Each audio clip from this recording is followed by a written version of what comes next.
Salam sejahtera bagi kita semua. Shalom, Bapak Ibu, Saudara-saudara, kekasih Tuhan dan juga jemaat Tuhan dimanapun saudara berada. Satu anugerah Tuhan yang patut kita syukuri dalam kehidupan kita. Kalau sampai hari ini kita masih ada, sehat dan kuat, itu semata-mata karena kemurahan Tuhan. Kekasih Tuhan, pada kesempatan kali ini saya menyampaikan renungan firman Tuhan dari Menara Nosarara Nosabatutu atau sering disebut Bukit Gong Perdamaian di Palu, Sulawesi Tengah. Dan doa saya kiranya Bapak Ibu Saudara bisa mendengarkan renungan ini dalam keadaan yang baik, sehat, dan diberkati oleh Tuhan.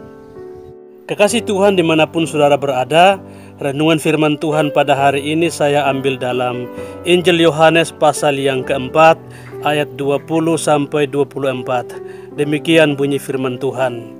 Nenek moyang kami menyembah di atas gunung ini, tetapi kamu katakan bahwa Yerusalemlah tempat orang menyembah. Kata Yesus kepadanya, percayalah kepadaku hai perempuan, saatnya akan tiba bahwa kamu akan menyembah bukan di gunung ini dan bukan juga di Yerusalem. Kamu menyembah apa yang tidak kamu kenal, kami menyembah apa yang kami kenal, sebab keselamatan datang dari bangsa Yahudi. Tetapi saatnya akan datang dan sudah tiba sekarang, bahwa penyembah-penyembah benar akan menyembah Bapa dalam roh dan kebenaran, sebab Bapa menghendaki penyembah-penyembah demikian. Ayat yang ke-24. Allah itu roh, dan barang siapa menyembah dia, harus menyembahnya dalam roh dan kebenaran. Bapak Ibu Saudara, kekasih-kekasih Kristus yang diberkati oleh Tuhan. Tema renungan firman Tuhan pada hari ini adalah Gerizim versus Yerusalem. Perikop ini membahas pertemuan dan percakapan Yesus Kristus dan perempuan Samaria. Pada saat Yesus berangkat dari Yudea ke Galilea, ia melewati Samaria, tepatnya di satu kota yang bernama Sikar. Di dekat sumur Yakub itu, ia berjumpa dengan seorang perempuan Samaria yang datang ke sumur itu pada jam 12 siang untuk menimbah air. Pada awalnya perempuan itu heran karena Yesus berkata, berilah aku minum. Perempuan itu berkata, masakan engkau seorang Yahudi minta minum kepadaku seorang Samaria? Sebab orang Yahudi tidak bergaul dengan orang Samaria. Pandangan Yahudi terhadap Samaria tampaknya diliputi kebencian. Pada dasarnya orang Yahudi dan orang Samaria sama-sama orang Israel kuno yang bermukim di tanah Kanaan. Dalam kitab suci Yahudi, orang Israel terbagi menjadi 12 suku. 3 di antaranya diyakini oleh orang Samaria sebagai asal-usul leluhur mereka dari suku Manasye, Efraim, dan Lewi. Namun orang Samaria menolak dipanggil sebagai orang Yahudi, dan orang Yahudi juga menolak disamakan dengan orang Samaria. Kekasih Tuhan, orang Samaria dan orang Yahudi sama-sama menganggap dirinya paling benar dan paling murni ibadahnya, sehingga mereka membangun kota dan tempat ibadah masing-masing. Orang Samaria menganggap Bukit Gerizim adalah tempat yang disucikan. Di situ mereka beribadah kepada Tuhan, dan orang Yahudi menganggap bahwa Yerusalem adalah tempat yang suci. Di sana ada bait Allah, dan mereka menyembah Allah di Yerusalem, tepatnya di Gunung Moria.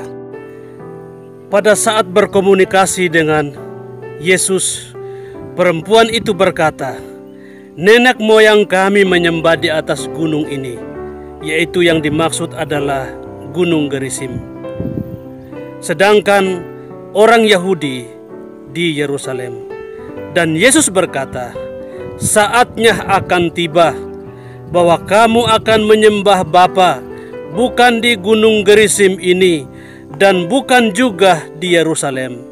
Tetapi penyembah-penyembah yang benar akan menyembah Bapa dalam roh dan kebenaran, sebab Bapa menghendaki penyembah-penyembah demikian. Allah itu roh, dan barang siapa menyembah Dia harus menyembahnya dalam roh dan kebenaran. Setelah percakapan itu, perempuan Samaria dan orang banyak di kota itu menjadi percaya kepada Tuhan. Dan lebih dari itu, cara pandang mereka terhadap tempat ibadah juga dirubah oleh Tuhan. Menyembah Tuhan tidak terikat kepada tempat-tempat yang disucikan atau tempat-tempat yang dikultuskan atau tempat-tempat yang disakralkan. Dan juga menyembah Tuhan tidak menggunakan istilah kiblat, harus menyembah ke Gerizim atau menyembah ke arah Yerusalem. Tuhan merubah semuanya. Jadi seseorang ketika menyembah Tuhan tidak terikat pada tempat, tetapi menyembah Tuhan harus dalam roh dan kebenaran. Menyembah Tuhan bisa di mana saja, karena Allah itu roh. Tidak harus di Gerizim, tidak harus di Yerusalem. Barang siapa menyembah Tuhan, haruslah ia menyembahnya dalam roh dan kebenaran. Jemaat yang dikasihi oleh Tuhan Yesus Kristus, melalui renungan firman Tuhan hari ini, ada beberapa hal yang perlu kita pelajari dalam perikop ini. Yang pertama adalah Tuhan Yesus mengasihi semua orang. Apakah dia orang Samaria, orang Yahudi, orang Yunani, orang Roma, orang Indonesia, orang manapun, Tuhan mengasihi mereka apa adanya. Terbukti Yesus mengasihi perempuan Samaria yang berdosa, punya 6 orang suami.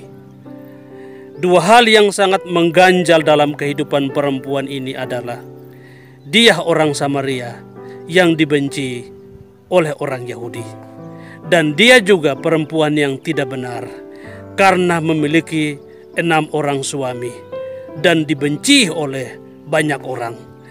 Tetapi Tuhan Yesus menerima dan mengasihi dia apa adanya, bahkan mengubah hidupnya menjadi seorang penginjil. Lewat kesaksiannya, banyak orang di Samaria menjadi percaya kepada Tuhan Yesus Kristus sebagai Mesias, sebagai penyelamat dalam kehidupan mereka. Yang kedua, orang percaya bisa beribadah di mana saja. Tidak harus di Gunung Gerizim, tidak harus di Yerusalem. Tidak ada tempat yang disucikan atau dikultuskan. Orang menyembah harus dari hati yang sungguh-sungguh mengasihi Tuhan. Tidak terpatok kepada kiblat, tidak terpatok kepada sebuah arah yang ditetapkan, tetapi di mana saja, kapan saja, dalam situasi apa saja, orang bisa beribadah kepada Tuhan. Dan yang ketiga, menyembah Tuhan harus dalam roh dan kebenaran. Dalam roh di sini bukan berarti kita ngeroh atau kita harus berbahasa roh, karena konteks waktu itu belum terjadi pencurahan Roh Kudus. Menyembah Tuhan yang dimaksud adalah menyembah dengan cara yang benar, dan orang yang menyembah pun harus hidupnya benar. Menyembah Tuhan berbicara tentang sikap hati yang sungguh-sungguh mengasihi Tuhan, mengagungkan namanya, dan memberi penghormatan serta pengagungan setinggi-tingginya kepada Tuhan. Tidak ada unsur atau motivasi lain selain mengagungkan namanya. Kekasih Tuhan, jemaat-jemaat Tuhan dimanapun saudara berada, itulah kebanggaan kita sebagai orang-orang yang percaya kepada Tuhan. Bagaimanapun keadaan kita, ketika kita datang kepada Tuhan, Dia terima kita apa adanya. Dia mengubahkan, memulihkan kehidupan kita. Dan pola pikir kita juga, paradigma kita tentang ibadah juga dirubah oleh Tuhan. Jika saya dan saudara menyembah, kapanpun dimanapun bisa, asal dari hati kita sungguh-sungguh mengasihi Tuhan, mengagungkan namanya, dan memberi penghormatan setinggi-tingginya bagi Tuhan kita, Yesus Kristus namanya. Doa saya kiranya Bapak Ibu Saudara ada dalam keadaan yang baik dan selalu diberkati oleh Tuhan.